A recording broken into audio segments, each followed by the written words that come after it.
ChatGPT கிட்ட நீங்கள் ஒரு கொஷின் கேட்குறீங்க, அது ரெஸ்பான்ஸ் பண்ணுது. இதே இன்னொரு ஃபார்ம் ஆஃப் ஏஐ இருக்குது, which takes your resume and job போர்ட்டலில் போய் ஜாப் அப்ளை பண்ணுது, அதுவே இன்டர்வியூ ஷெடியூல் பண்ணுது. What is that format of AI?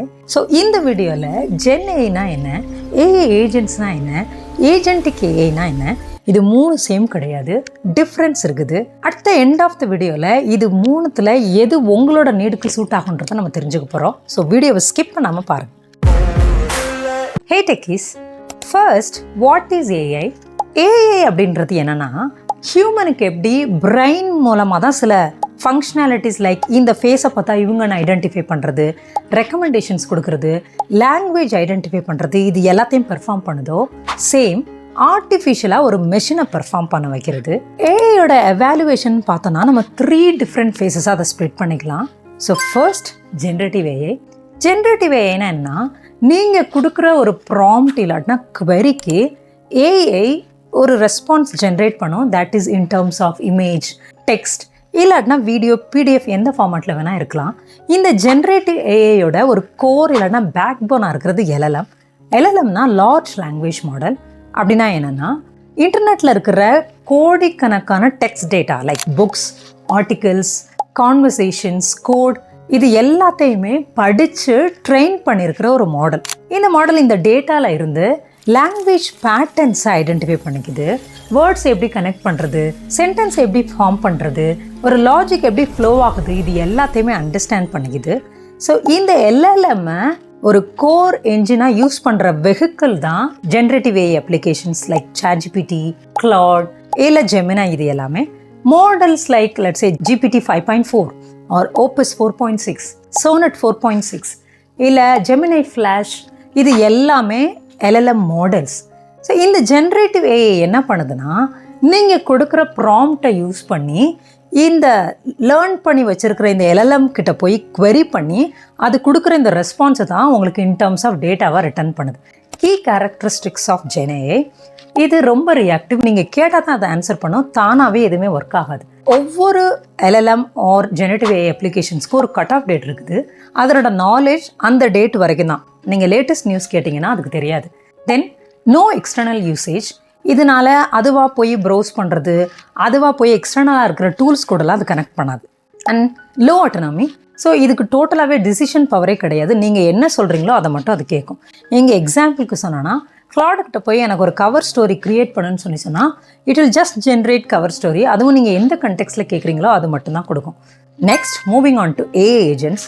இந்த ஜென்ரேட்டிவ் ஏஐயில் இருக்கிற ப்ராப்ளம் என்னென்னா, நீங்கள் என்ன சொல்கிறீங்களோ அதை மட்டும்தான் செய்யும், தானாக எதுவுமே செய்யாது. ஸோ அந்த ப்ராப்ளம்ஸை சால்வ் பண்ணுற ஒரு ஃப்ரேம் ஒர்க் தான் ஏஐ ஏஜென்ட்ஸ். ஏஐ ஏஜென்ட்ஸ்னால் என்னென்னா, ஒரு ஸ்பெசிஃபிக் டாஸ்க்கை அசைன் பண்ணும்போது அந்த டாஸ்க்காக மட்டும் அதுவே ஒரு பிளான் பண்ணும், அதுவே அதை எக்ஸிக்யூட் பண்ணும். ஸோ ஏஐ ஏஜென்ட்ஸ் அப்படின்றது ஒரு ஸ்பெசிஃபிக் டாஸ்க் ஃபோக்கஸ்ட் ப்ளஸ் அந்த டாஸ்க்கை விட்டு வெளியில் வேறு எங்கேயுமே போகாது. It has its own boundary. But அந்த டாஸ்க் ரிலேட்டடாக எந்தெந்த டூல்ஸ் ஆக்சஸ் அதுக்கு வேணுமோ அதெல்லாம் அது யூஸ் பண்ணிக்கிடும். So key characteristics, it is a rule focused one. So specific task, அந்த டாஸ்க் ரிலேட்டடான இருக்கிற டூல்ஸை மட்டும் இது கனெக்ட் பண்ணிக்கிடும். அட்டானமஸ் விதின் ஸ்கோப், ரொம்ப நேரோவாக போகும் பட் டீப்பராக போகும். நிறைய ஏஐ ஏஜென்ட்ஸ் நீங்கள் டே டு டே லைஃப்பில் யூஸ் பண்ணியிருப்பீங்க. Like web search agent, like நீங்கள் கேட்குற கண்டெக்ஸ்டில் உங்களுக்கு சர்ச் பண்ணி கொடுக்கும். இமெயில் ஏஜென்ட்ஸ் லைக் ஸ்பேம் இமெயிலாக டிடெக்ட் பண்ண சொல்கிறது. Coding agents like Claude code உங்களோட ஸ்பெசிஃபிக்கான கோட் டாஸ்க்கு மட்டும்தான் பெர்ஃபார்ம் பண்ணும். இப்போ இப்படி தனித்தனியாக ஏஜென்ட்ஸ் இருக்கிறதுனால இந்த எல்லா ஏஜென்ட்ஸையும் கோஆர்டினேட் பண்ணுறதுக்கு நமக்கு ஒரு ஏஐ கான்செப்ட் தேவை. அதுதான் ஏஜென்டிக் ஏஐ. ஏஜென்டிக் ஏஐ அப்படின்றது என்னென்னா, மல்டிபிள் ஏஐ ஏஜென்ட்ஸை கோஆர்டினேட் பண்ணி ஒரு இண்டிவிஜுவலான அதுவே பிளான் பண்ணுற மாதிரி ஒரு பிளானு ப்ளஸ் எக்ஸிக்யூட் பண்ணும். இந்த ஏஜென்ட்ஸில் எந்த ஏஜென்ட்டை எங்கே கனெக்ட் பண்ணணுன்ற ஒரு பிளானையும் அதுவே எடுத்துகிட்டு வரும். இன்ஃபேக்ட் இந்த ஏஜென்ட்ஸோட ப்ராக்ரஸ் எல்லாத்தையுமே வேலிடேட் பண்ணும். இஃப் நீடட் இந்த பிளானில் சேஞ்ச் கூட கொண்டு வரும். So key characteristics of agentic AI, it is proactive. எல்லாமே அட்டானமஸாக இது டிசைட் பண்ணிக்கிடும். நீங்கள் அதுக்கு எந்த பெர்மிஷனும் கொடுக்க தேவையில்லை. கோல் பேஸ்ட், இது ஒரு லாங் டேர்மான ஒரு கோல் எடுத்துகிட்டு அந்த கோலோட பிளான்ஸ், அதனோட ஆர்கஸ்ட்ரேஷன், ஏஜென்ட்ஸ் ஆர்கஸ்ட்ரேஷன் பண்ணுறது, பிளானில் இஃப் நீடட் சேஞ்ச் கொண்டு வர்றது, ப்ராக்ரஸ் செக் பண்ணுறது, கோஆர்டினேட் பண்ணுறது, இந்த எல்லா வேலையும் அதுவே எடுத்துக்கிடும். Then self correction, if needed இந்த ஸ்பெசிஃபிக் பிளேஸில் வேறு ஏஜென்ட்டை கொண்டு வரணுன்ற டிசிஷன் கூட இது எடுக்கலாம். Real world examples include AutoGPT, கிளாடோட ஏஜென்டிக் பிளான் அண்ட் லாங்செயினோட மல்டி ஏஜென்ட் ஒர்க் ஃப்ளோஸ், கூகுளோட project ஆஸ்ட்ரா.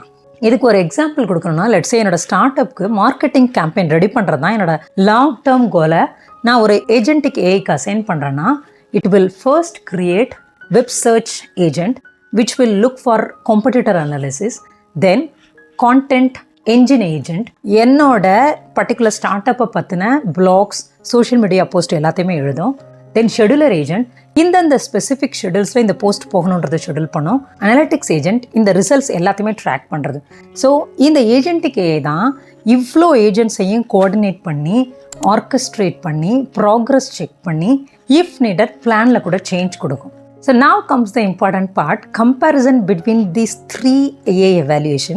First, on the feature based generative AI அப்படின்றது it is LLM powered content generation சொல்லலாம்.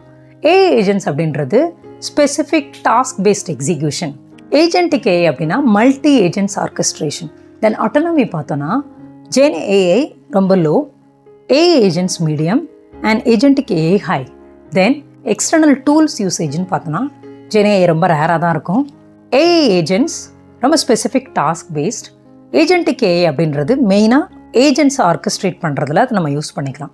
தென் இதனோட scope Gen AI specific answer based, AI agent specific task based and agentic AI அப்படின்றது it's a long term goal based. Behaviour Gen AI is reactive, AI agents அப்படின்றது task based and agentic AI அப்படின்றது it's a goal based. எக்ஸாம்பிள்ஸ்னு பார்த்தோன்னா Gen AIக்கு examples தான் ChatGPT, Claude, Gemini எல்லாமே. AI ஏஜென்ட்ஸ்னு example பார்த்தோன்னா Claude code, specific task perform பண்ணுற எந்த AI ஏஜென்ட்ஸ் வேணால் நீங்கள் எடுத்துக்கலாம். ஏஜென்டிக் ஏஐயில் நம்ம பார்த்த லாங்செயின், ஆட்டோஜிபிடி, Claudeோட அந்த ஒரு agentic mode. Now comes the honest talk. Limitations of each AI mode நம்ம பார்த்தோன்னா Gen AI will hallucinate. Hallucination என்னென்னா கான்ஃபிடென்ட்டாக தப்பான ஆன்சர் பண்ணுறது. Then it has knowledge cut off. இது ரியாக்ட் பேஸ்ட், நீங்கள் கேட்டால் மட்டும்தான் ஆன்சர் பண்ணும். இதனோட ஸ்கோப் இல்லாட்டினா ஃபோக்கஸ் ரொம்பவே நேரோ, ஸ்பெசிஃபிக் டாஸ்க் மட்டும்தான் இதனால் எக்ஸிக்யூட் பண்ண முடியும். அதுவுமே சூப்பர்விஷன் இல்லாமல், கோஆர்டினேஷன் இல்லாமல் பெர்ஃபார்ம் பண்ணும்போது நிறைய கேப்ஸ் வர்றதுக்கு வாய்ப்பு இருக்குது. பிக் பிக்சர் இருக்காது, ஓவரால் கோல் என்னன்னு கூட தெரியாது. தென் ஏஜென்டிக் ஏஐயோட லிமிடேஷன்ஸ் என்னென்னா, it is still in the evaluation phase. ஏன்னா நிறைய ப்ரொடக்ஷன் ரெடியாக இல்லாத நிறைய ஃப்ரேம் ஒர்க்ஸ் இன்னும் கூட இருக்குது. தென் ஹை காஸ்ட், நிறைய ஏஜென்டிக் ஏஐ கால்ஸ் பண்ணணும்னா it will definitely cost you a lot.